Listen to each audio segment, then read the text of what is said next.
Es de conocimiento común, al menos dentro de los límites del pensamiento dominante, que la Gran Pirámide de Giza es una tumba, el lugar de descanso final del faraón egipcio Keops del siglo XXVI a.C. Solo hay un problema con esta suposición.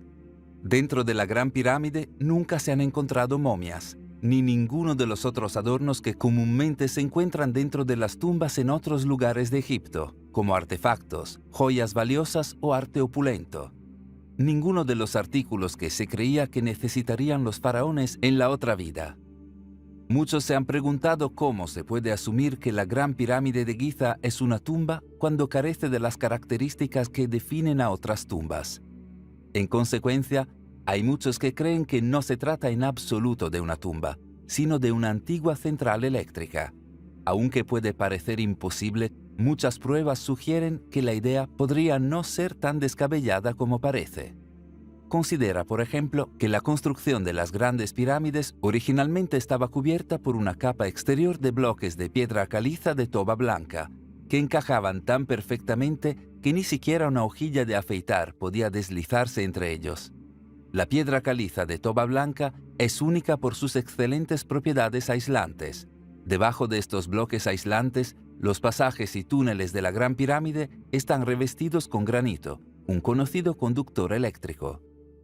Esto es particularmente extraño, ya que no se encuentra granito en el área, lo que significa que las 8.000 toneladas utilizadas en la pirámide tuvieron que enviarse a Giza desde más de 500 millas de distancia.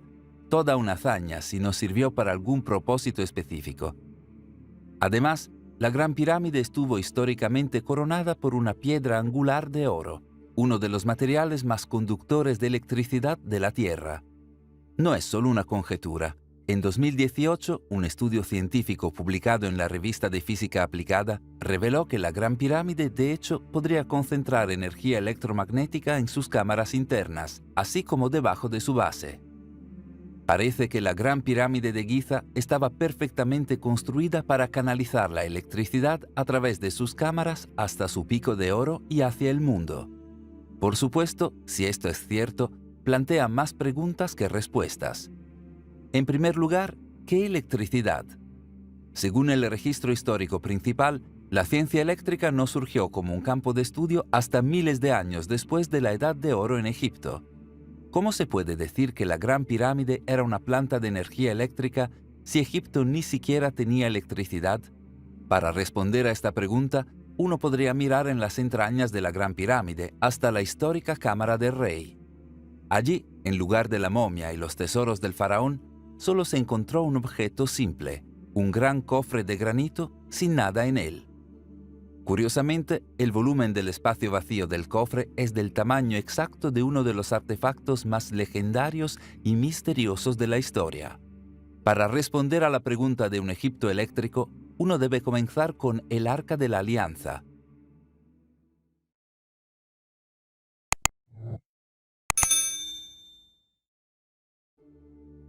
Según la Biblia hebrea, después de sacar a los israelitas de Egipto, Moisés ascendió a la cima del monte Sinaí para encontrarse con Dios. Allí se dice que recibió los 10 mandamientos, esas reglas que formarían la base de las acciones de su pueblo para siempre. Pero esto no fue lo único que recibió Moisés en la montaña. También se dieron instrucciones detalladas sobre cómo construir un objeto que se convertiría en sinónimo de la fe judía, el Arca de la Alianza.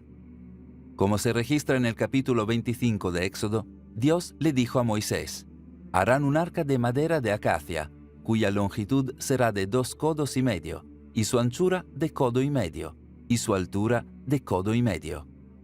La revestirás de oro puro, la cubrirás por dentro y por fuera, y le harás una moldura de oro alrededor.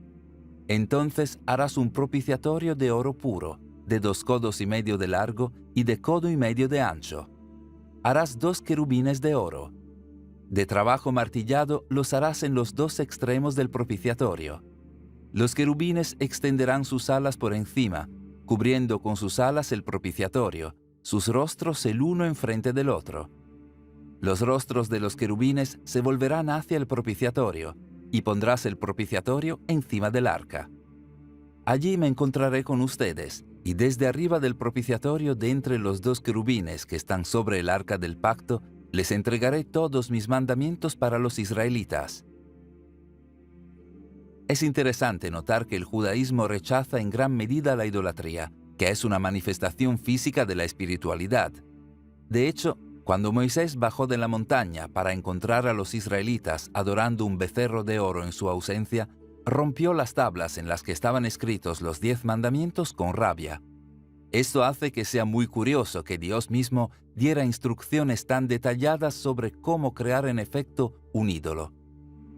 Por supuesto, el arca no era un ídolo cualquiera. No se le permitía tocar ni siquiera mirar, lo opuesto a la mayoría de los ídolos, que están diseñados para ser vistos y adorados. Cuando se movía, el arca se cubría con tela y pieles sostenidas por palos, para que no tocara el suelo. Ni siquiera al sumo sacerdote se le permitió estar en presencia del arca cuando se descubrió, excepto para realizar tareas muy específicas y rituales muy raros. Sin embargo, lo más importante eran los grandes poderes que se decía que poseía el arca. Muchos están familiarizados con la historia de Moisés dividiendo el Mar Rojo para sacar a los israelitas de Egipto y llevarlos al desierto. Sin embargo, menos conocida es una historia similar que apareció al final de este período, cuando los israelitas estaban saliendo del desierto y finalmente cruzaban a la tierra prometida. Al llegar al río Jordán, que separaba a los israelitas de la tierra de Jericó, los sacerdotes entraron al río llevando el arca de la alianza. Cuando sus pies tocaron el agua, el río dejó de fluir repentinamente, como si hubiera sido represado río arriba. Una vez que los israelitas habían cruzado, los sacerdotes con el arca terminaron de cruzar, momento en el que el río volvió a fluir normalmente. Al igual que con la historia de Moisés separando el Mar Rojo, los historiadores y científicos han intentado durante milenios determinar cómo esto podría haber sido posible. Sin embargo, el poder del arca fue mucho más allá. Según los textos judíos antiguos, durante sus años vagando por el desierto, el arca viajaba un poco por delante de los israelitas. Mientras lo hacía, despejaría el camino para los que estaban detrás, supuestamente disparando algún tipo de energía entre los dos querubines en su tapa que incineraría serpientes, escorpiones, arbustos espinosos y otros peligros. No fueron solo las alimañas las que sintieron la ira del arca. En los textos antiguos hay muchas historias de personas arrojadas hacia atrás, heridas, mutiladas e incluso muertas cuando tocaron el arca. Por ejemplo, una vez que se estableció el reino israelita del rey David, el arca de la alianza fue transportada a la nueva capital de Jerusalén. En su camino, uno de los bueyes que tiraba de la carreta sobre la que descansaba el arca tropezó, desequilibrando la carreta y amenazando con tirar el arca al suelo. Uno en el grupo, un hombre llamado Uza, extendió su mano para estabilizarla y murió instantáneamente, como se registra en el capítulo 6 de Samuel. Cuando llegaron a la era de Nacón, Uza extendió la mano hacia el arca de Dios y la tomó, porque los bueyes la sacudían. La ira del Señor se encendió contra Uza, y Dios lo golpeó allí porque extendió su mano hacia el arca, y murió allí junto al arca de Dios. Nadie fue inmune. El capítulo 10 de Levítico describe la espantosa muerte de Nadab y Abiú, los nietos de Moisés. En presencia del arca descubierta, los dos encendieron incienso para ofrecer a Dios, cuando de repente salió un fuego del Señor y los consumió. Incluso el sumo sacerdote tenía una cuerda atada alrededor de su cintura antes de entrar en la cámara que contiene el arca descubierta en caso de que lo mataran repentinamente, para que pudieran sacarlo sin que nadie más tuviera que recuperarlo y arriesgarse a morir él mismo. A lo largo de su historia, los israelitas llevaban ese aterrador artilugio con ellos a la guerra, ya fuera por inspiración o de otra manera. En un caso infame, el arca fue llevada alrededor de los muros de la ciudad de Jericó durante 7 días, mientras los israelitas tocaban los cuernos. Al 7º día, las murallas de la ciudad se derrumbaron milagrosamente de repente. Más tarde, cuando los israelitas estaban perdiendo una guerra contra los filisteos, decidieron llevar el arca con ellos a la batalla. Para su consternación, esto no cambió el rumbo. fueron derrotados y el arca fue capturada, llevada por los filisteos a su propio país como premio y colocada en el templo de su dios Dagón. Pero una vez que estuvo allí, una serie de hechos desafortunados les sucedieron a los filisteos.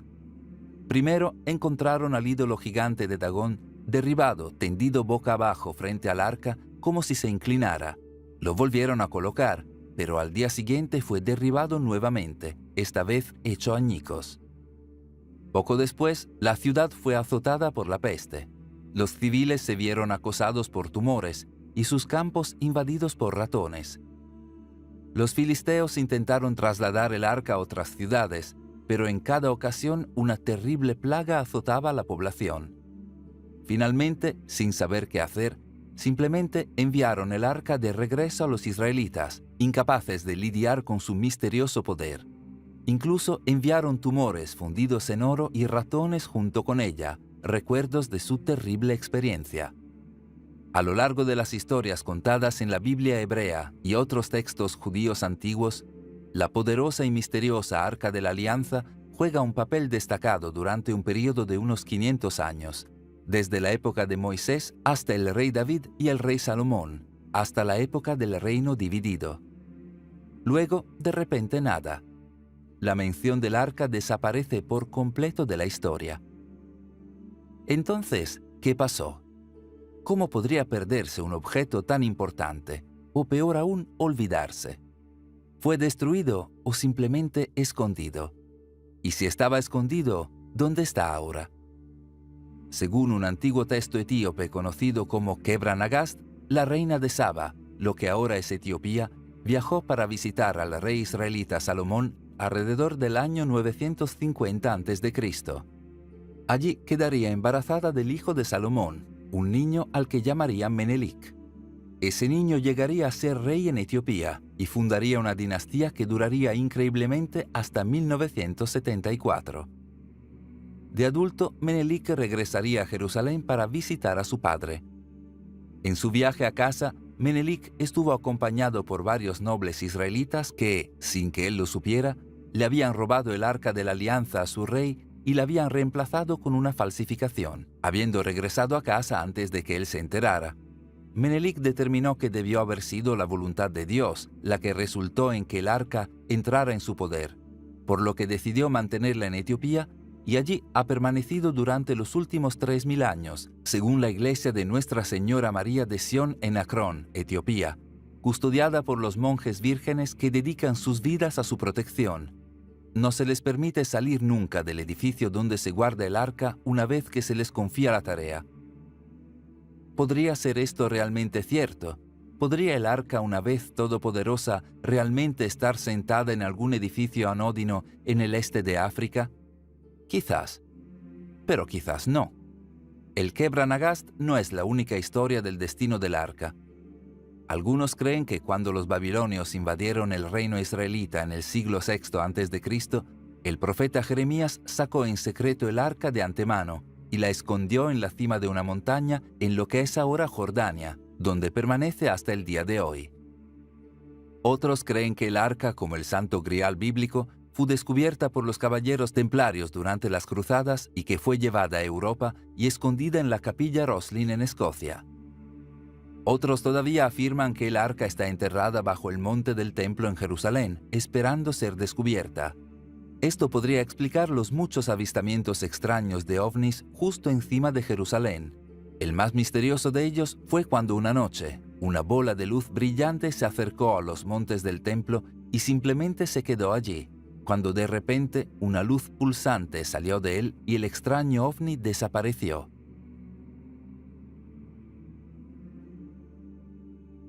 La verdadera ubicación del arca es algo que muchos han tratado de descubrir a lo largo de la historia. Tal vez esto no debería sorprender, dado el supuesto poder del arca. En la película de 1981, Indiana Jones y los asaltantes del arca perdida, el personaje principal, Indiana Jones, se apresura a encontrar el arca de la alianza antes de que pueda ser descubierta por los alemanes, quienes usarían su inmenso poder para sus propios y terribles fines. Sí, es solo una película, por supuesto, excepto que la base de la trama es bastante precisa.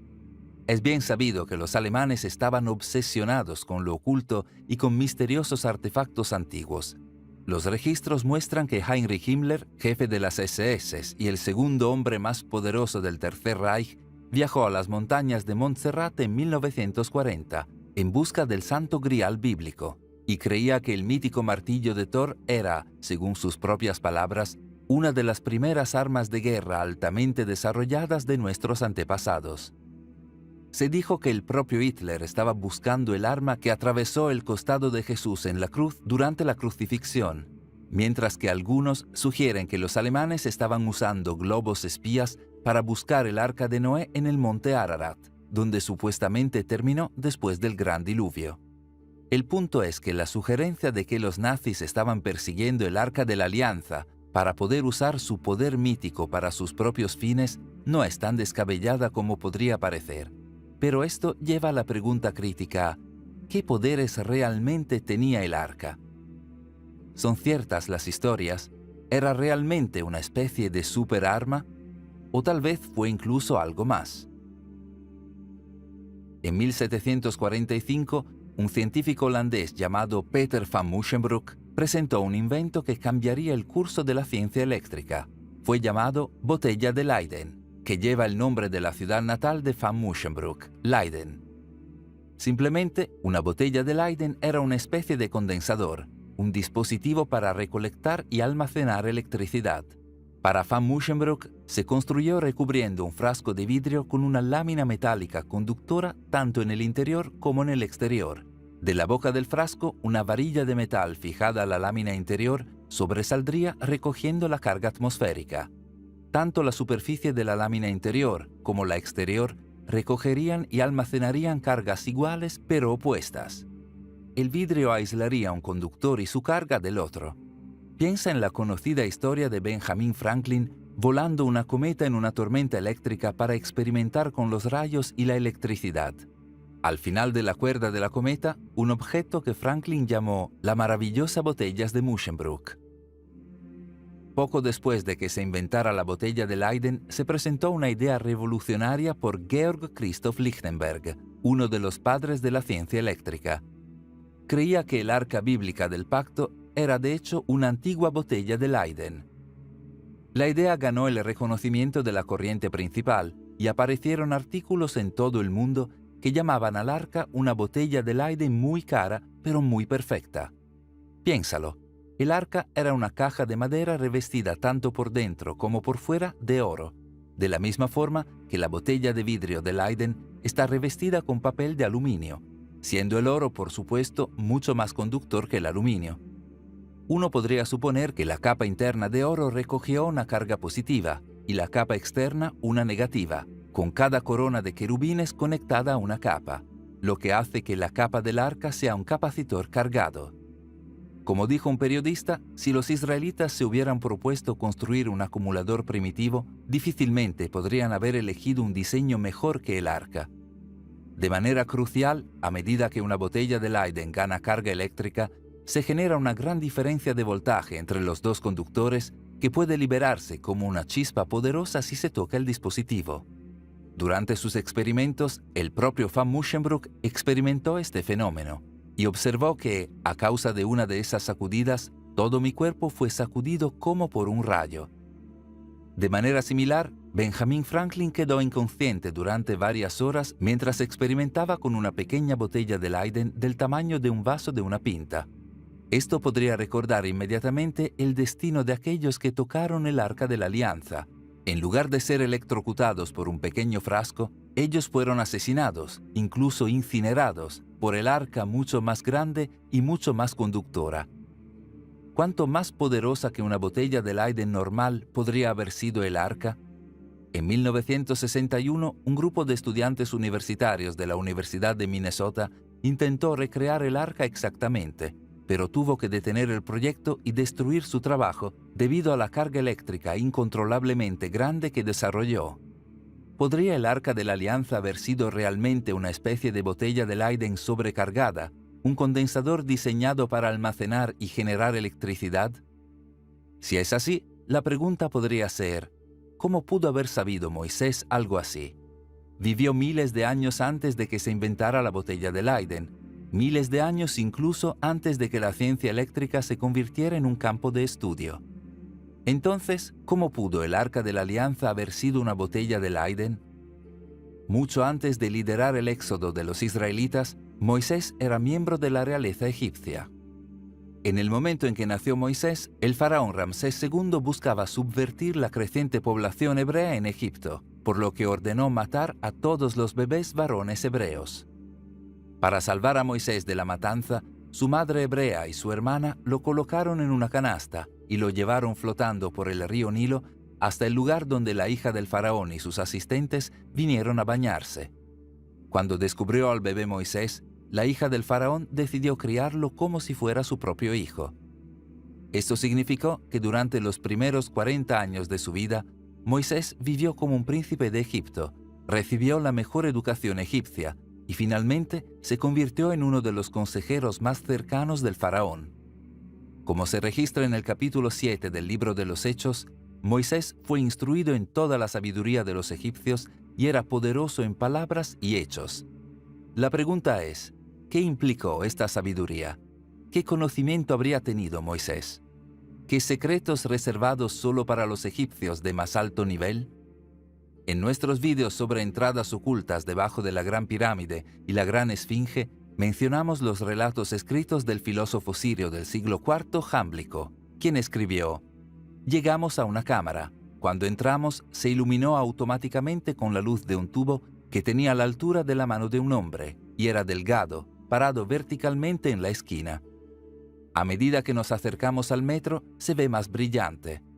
Los esclavos se asustaron y huyeron en la dirección por la que veníamos. Cuando lo toqué, se apagó. Hicimos todo lo posible para que el tubo volviera a brillar, pero ya no proporcionaba luz». Ten en cuenta que en muchos lugares las tallas y el arte del antiguo Egipto parecían representar el uso de bombillas, lo que parecía confirmar las observaciones de Jámblico. Por extraño que parezca, esto parece sugerir que el antiguo Egipto era alimentado eléctricamente. Quizás entonces el Arca de la Alianza, si era una especie de condensador eléctrico como una botella de Leyden, era una réplica de algo que Moisés había visto o escuchado en Egipto. Pero, ¿qué? A fines de la década de 1800, un inventor británico llamado Sir William Siemens subió con un equipo a la cima de la Gran Pirámide de Giza. Una vez en la cima, uno de sus guías comentó casualmente que estaba experimentando un zumbido agudo en sus oídos cuando levantaba la mano con los dedos abiertos. Curioso, Siemens levantó su propia mano e inmediatamente sintió una extraña sensación de cosquilleo recorriendo su cuerpo. Momentos después, Siemens fue a tomar un sorbo de vino de una botella que había traído para celebrar la exitosa escalada, pero cuando tocó la botella con sus labios, recibió una dolorosa descarga eléctrica. Seguramente, pensó Siemens, esto no podía ser una coincidencia. Rápidamente construyó una especie de botella de Leyden improvisada con su botella de vino, cubriéndola con periódico húmedo. Sorprendentemente, cuando levantó el frasco improvisado por encima de su cabeza, las chispas comenzaron a dispararse desde la parte superior y volar por el aire. Esto asustó a su guía, quien de repente se abalanzó sobre Siemens en un intento de quitarle la botella de las manos. En el calor del momento, la botella apuntó al guía y lo dejó inconsciente de espaldas. Uno podría preguntarse si una botella de Leyden hecha apresuradamente y mal construida tuvo este tipo de efecto cuando se introdujo en la parte superior de la Gran Pirámide. ¿Qué pasaría si una que fuera mucho más grande y estuviera hecha de materiales de mucha mayor calidad, como el Arca de la Alianza, fuese colocada en la pirámide exactamente en el lugar correcto? Recordemos que en lo profundo del corazón de la Gran Pirámide hay una llamada Cámara del Rey. Dentro de esta cámara se encontró solo una cosa: un cofre de piedra con un espacio vacío exactamente del tamaño del Arca de la Alianza. ¿Qué pasaría si el arca fuera colocada exactamente en este lugar? Algunos creen que la respuesta ya se ha encontrado. Extendiéndose a través de las entrañas de la Gran Pirámide hay túneles demasiado pequeños y misteriosos de aproximadamente 20 por 20 centímetros de largo. En 1993, un equipo de investigadores envió un pequeño robot a uno de estos túneles. donde encontró una puerta de piedra con lo que parecía ser una manija de metal. Esto fue muy extraño, ya que el metal no se encuentra en ningún otro lugar de la pirámide. En 2002, otro equipo usó un robot para perforar esta puerta solo para encontrar una pequeña cámara detrás de ella bloqueada por una gran piedra de respaldo. ¿Qué podría contener esta cámara? Muchos se preguntaron. Finalmente, en 2011, un equipo volvió a visitar esta cámara utilizando una cámara de microserpiente para evitar obstrucciones. Lo que la cámara fotografió fue impresionante. Jeroglíficos rojos pintados por doquier, símbolos y diagramas curiosos.